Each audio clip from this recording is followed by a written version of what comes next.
The sky above Colorado Springs shimmered with light as morning dawned over Peterson Air Force Base, the sprawling home of the most anticipated military aviation event in the country, the Peterson Air Show.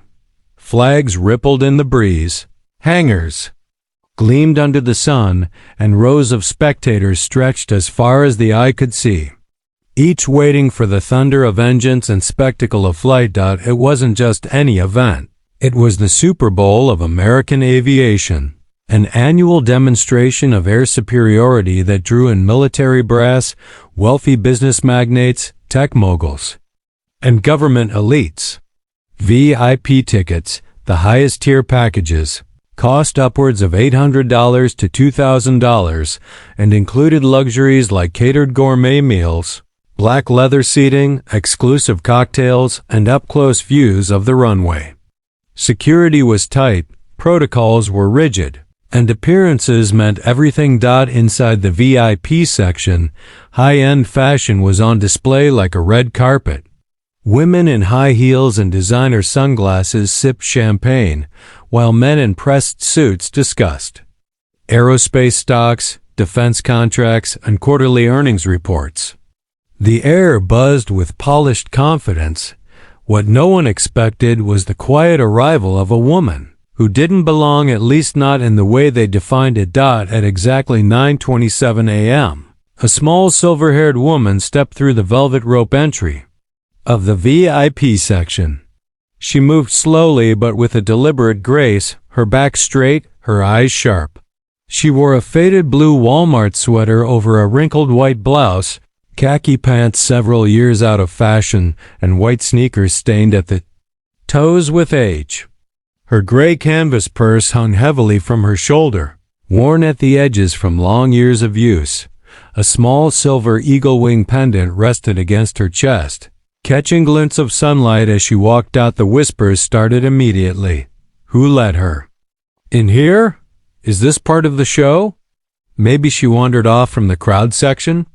At 72 years old, Ruby Mae Thompson looked entirely out of place. No name badge, no designer label, no entourage, no air of entitlement, but her blue eyes scanned the runway with the calm precision of a predator who had studied the skies for decades. She found a seat in the very last row, carefully lowering herself onto the black leather cushion. She didn't make eye contact with anyone, didn't flinch at the stares. Her eyes remained fixed on the aircraft lined up on the tarmac, sleek F-16s, a parked B-2 Spirit bomber, and a glinting SR-71 Blackbird. And then, almost under her breath, she whispered to herself, "Greater than I'll wait long enough to see the clouds form into an eagle's wing." No one around her caught the meaning, but a few VIPs nearby did hear it, and they laughed. Among the most prominent figures at the air show was Preston Blackwood, 38 years old, CEO of Blackwood Industries, an aerospace tech company that had recently secured a massive government contract for next-gen drone systems. With slicked-back black hair, piercing green eyes, and a perpetual smug grin, Preston stood like a peacock among pigeons. He wore a custom charcoal Armani suit, diamond cufflinks, and a Rolex Submariner that gleamed with every movement. He was the sort of man who measured people's worth by the stitching on their lapels and the value of their timepieces. Standing beside him was Vanessa Sterling, 42 years old, wife of a powerful Colorado senator, a former runwaddle turned political socialite. She wore a stunning red Chanel dress, a Hermes Birkin bag on her arm, and a cascade of diamond jewelry that sparkled with calculated perfection. Her makeup was flawless, her expression cool and clinical. When Preston noticed Ruby taking a seat, his face lit up with glee, not the kind rooted in kindness, but the cruel amusement of someone who thrives on superiority. "Hey, Vanessa," he chuckled, elbowing her. "Check this out. A little lost sheep wandered into our flock. Think she mistook this for a bus station?" Vanessa turned and laughed the instant she laid eyes on Ruby. "Oh my God, that sweater, that purse. Did she get dressed in the dark? I've seen cleaner outfits at Goodwill. Preston grinned. Maybe she's here for Charity Day. Should we offer her a sandwich? Vanessa took out her phone. No. Better. I'm posting this. Lost trailer park grandma stumbles into billionaire airspace. More news at 11. The photo she snapped was invasive, zoomed in awkwardly as Ruby adjusted her seat. Vanessa added a filter, captioned it cruelly, and uploaded it to her social media story. The mockery spread like gasoline catching a match. Whispers grew. Chuckles turned into full laughter. Other guests began filming. Comments flew through the air like poisoned arrows. Greater than who is she? Did she sneak in here?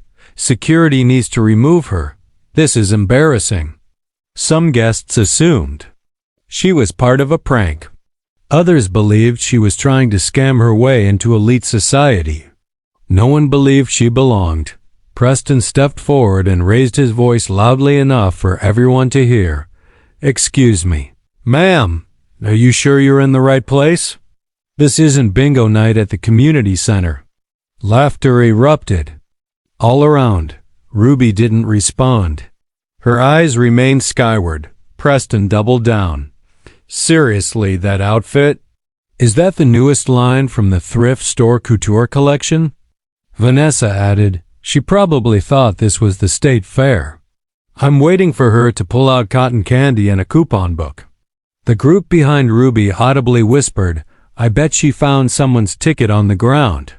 A man in a navy blue suit called for security. Within moments, 2 uniformed security officers made their way through the VIP section. Their movements were quick but professional. One was a broad-shouldered man with a buzz cut and a badge that suggested prior military service. The other was lean, younger, but equally stern. They approached Ruby's seat. Ma'am, the senior guard said firmly, this section is for credentialed VIP ticket holders only. May I see your ticket and identification, please? The crowd quieted, relishing the drama. Ruby turned toward him calmly. No panic, no fear.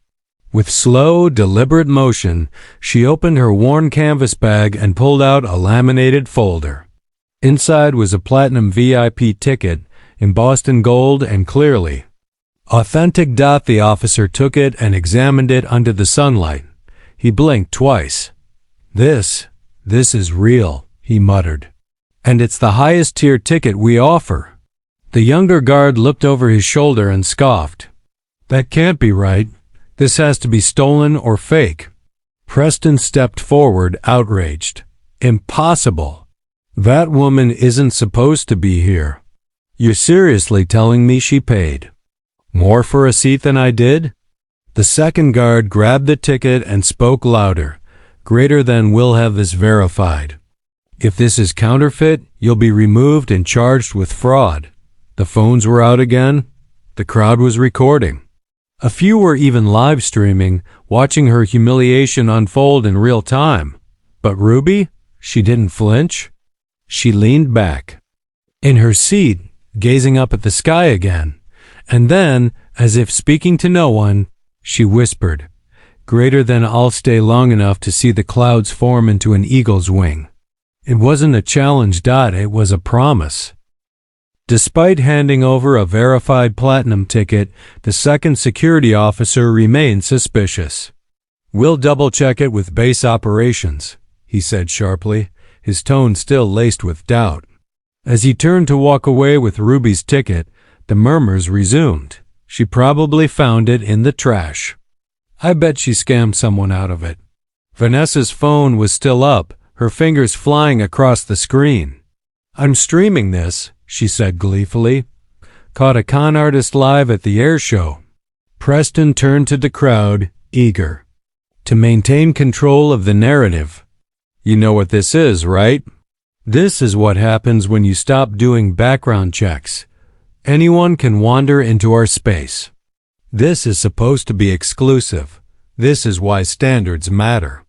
Ruby sat quietly, her face unmoved. but something deep in her eyes changed, a faint flicker, like the glint of a cockpit instrument catching the sun. A memory dot. She could hear the laughter, not from today but from decades ago.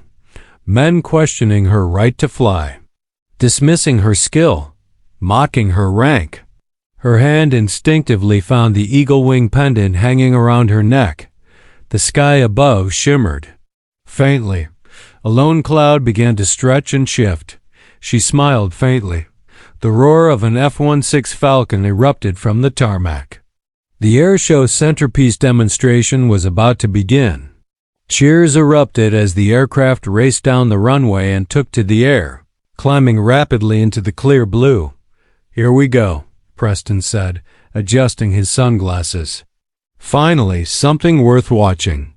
The F-16 climbed at an aggressive angle before pulling into a sharp banking maneuver, a move designed to dazzle the crowd and display the aircraft's agility. The jet tore through the sky in a screaming arc, vapor trails cutting sharp lines through the air. Everyone was watching in awe, except Ruby. She was studying. Her eyes narrowed as she tracked the jet's trajectory. She could feel it. Crosswinds. They were subtle but strong, shifting from the northwest. The pilot was flying too low. The bank was too sharp. She sat up straighter in her seat. No. That's not right, she murmured. She could feel it in her bones. The same sensation that had once saved her crew in a monsoon over Lois. That shiver that only seasoned pilots understood, the moment you knew something in the sky was about to turn deadly. Ruby stood. The VIP section turned, more out of curiosity than concern. But her voice cut through the air like a blade. Greater than. She needs to climb 500 feet and adjust right. The crosswinds are coming hard from the northwest. A few nearby guests blinked. Had they heard that right? Preston burst out laughing. "Excuse me? What did you say, Grandma?" Vanessa cackled beside him. "Oh my God, she's giving flight instructions now? Did you fly here on a broomstick?" Ruby turned slightly toward the crowd but kept her eyes on the sky.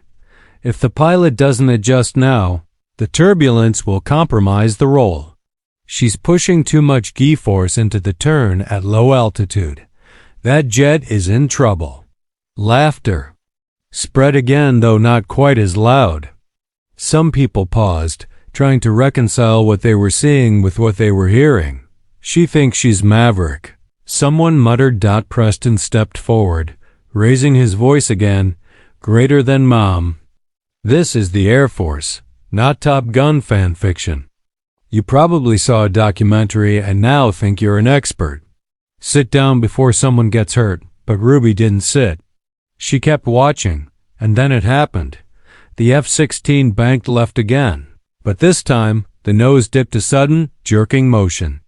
That made the aircraft shudder in mid-air. The crowd gasped. The jet faltered, wobbled. The atmosphere changed in an instant. No longer were they watching for fun. Now they were watching in fear. The F-16 struggled to stabilize, the tail visibly buffeted by the wind. The pilot was correcting instinctively, but something was off. Thousands of eyes watched in horror as the jet jolted sideways again. Panic rippled through the spectators. Might be mechanical. Is she losing control? Is that supposed to happen? Ruby stepped forward, projecting her voice above the rising chaos. "Greater than reduced speed. Climb 500 feet. Adjust controls 12 right. Balance your yaw. Correct now or risk full stall." She wasn't suggesting. She was commanding. A young Air Force tech standing nearby froze. He stared at Ruby as if he'd just seen a ghost. Her tone precise, technical, and calm wasn't something you heard from civilians. It was the voice of someone who had spoken into a radio while enemy fire lit the sky around her. And above them, as if in reply, the jet began to climb. The pilot was reacting. Whether by instrument or instinct, she was following Ruby's instructions. Seconds later, the F-16 regained full control. The jet performed a smoother turn. adjusted altitude, and completed its maneuver. It soared overhead in a triumphant arc and then made a clean, controlled descent toward the airfield. Silence fell. No cheers. No laughter. Just the sound of thousands of people processing what they had just witnessed in the control tower. Colonel Bill Hayes lowered his binoculars. His face had gone pale. He turned to his aide. "Get me every piece of data on that woman, now." His voice was tight with urgency. "Sir?" the young officer asked, confused. "She had the eagle wing pendant," Hayes said. "Silver." Laughed. Sighed. "Get me access to the Black Ops Registry Vietnam era.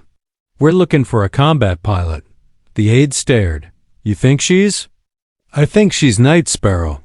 Back in the VIP section, Preston stood frozen, his face pale. Vanessa had stopped recording. Her phone hung limp in her hand. The people who had laughed the loudest were now the quietest. Nearby, a man in a wheelchair wheeled forward, his eyes wet. "Ruby? Ruby Mae Thompson?" She turned slowly, recognizing the voice. "Jake Morrison," she said with a smile.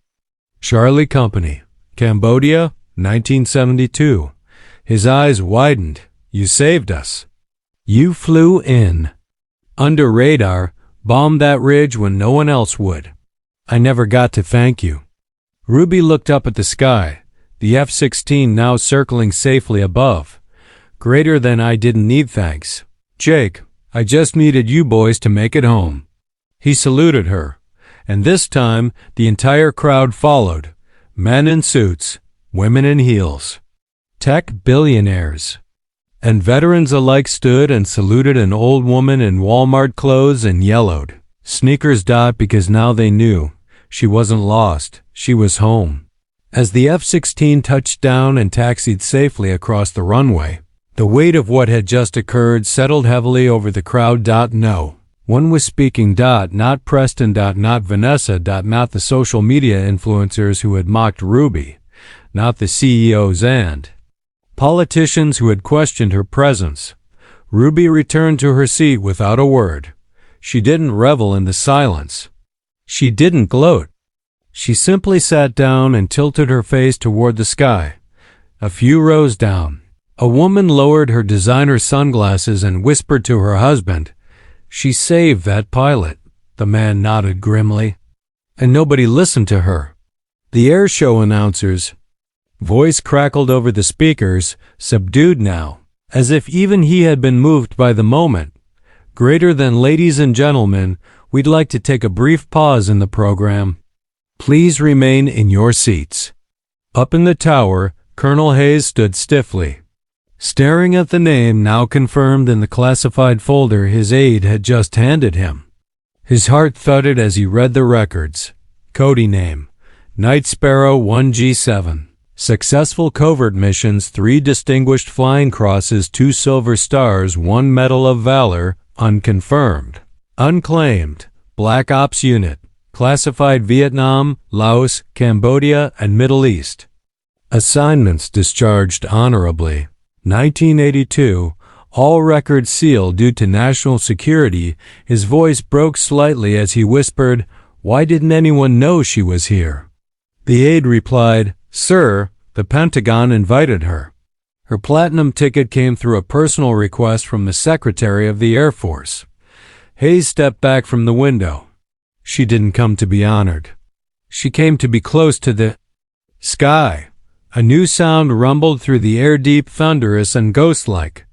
The B-2 Spirit stealth bomber, the most expensive and mysterious aircraft in the U.S. arsenal, came into view on the horizon, flying slow and low. The crowd stirred again. The announcer returned, this time with a tremble of reverence in his voice. "Ladies and gentlemen, what you're about to witness is not part of our scheduled program. The following flight has been authorized by direct command of Air Force leadership." As the B-2 passed overhead, it tilted slightly, banking in a smooth and slow gesture of flight. Maneuver reserved only for fallen heroes and highest honors. The announcer continued, "Greater than This aerial salute is presented in honor of LT Colonel Ruby May Thompson, combat pilot, tactical genius, pioneer, and protector of American lives. Code name, Night Sparrow. A woman who once soared above hostile skies to defend her brothers in arms, and today saved yet another. The crowd stood and applauded. This time, not out of spectacle, but out of soul-deep respect. Ruby blinked slowly. She looked up at the B-2 and smiled. "I always wanted to fly one of those," she whispered. "Maybe in another lifetime." Preston Blackwood stood like a statue. His hands hung limp at his sides, his face ghost-white. Vanessa lowered her phone and deleted the video with shaking fingers. They had mocked a war hero, laughed at a legend, and now they were the fools in history spotlight. Vanessa turned toward Ruby but couldn't find the words. I didn't know." Ruby looked at her kindly but didn't respond. Preston cleared his throat. "Miss Thompson, we," Jake Morrison wheeled between them, eyes narrowed. "You both said enough. You had your laugh. Now sit down, and let the rest of us honor someone worth 10 of you." The crowd murmured in agreement. The moment belonged to Ruby now. And only here a few minutes later, Colonel Hayes himself appeared, flanked by 2 generals and a small group of Air Force cadets. He walked straight to Ruby's seat and saluted sharply. "Ma'am," he said, voice formal. "On behalf of the United States Air Force, I extend our deepest gratitude for your years of service and for your actions today. Would you do us the honor of saying a few words to the crowd?" Ruby hesitated, then stood. The applause was thunderous. She was handed a mic, and for a moment she said nothing, just looked across the thousands of faces. "I didn't come here to give speeches," she said, her voice surprisingly steady for someone so soft-spoken. "I came because I missed the sound of wings. I missed the sky. I missed the hum of a jet engine pulling against the wind." She glanced toward the clouds. "When I was 25, I flew through enemy fire to rescue soldiers pinned down in Laos. No one believed I could do it, not because of the danger, but because I was a woman. I never cared about what they believed. I cared about the ones waiting for me to show up. Today, I saw that jet dancing too close to danger, and I spoke up, not for recognition, but because I had to. Because courage isn't measured in medals. It's measured in whether you do the right thing when it's hard, when it costs something." She looked down briefly, then back at the crowd. "I've waited long enough to see the clouds form into an eagle's wing. Today, I finally did." She handed the mic back and walked away, no fanfare, no grand exit. Just dignity. The air show resumed, but it wasn't the same. Stopped posting selfies and started researching LT Colonel Ruby May Thompson.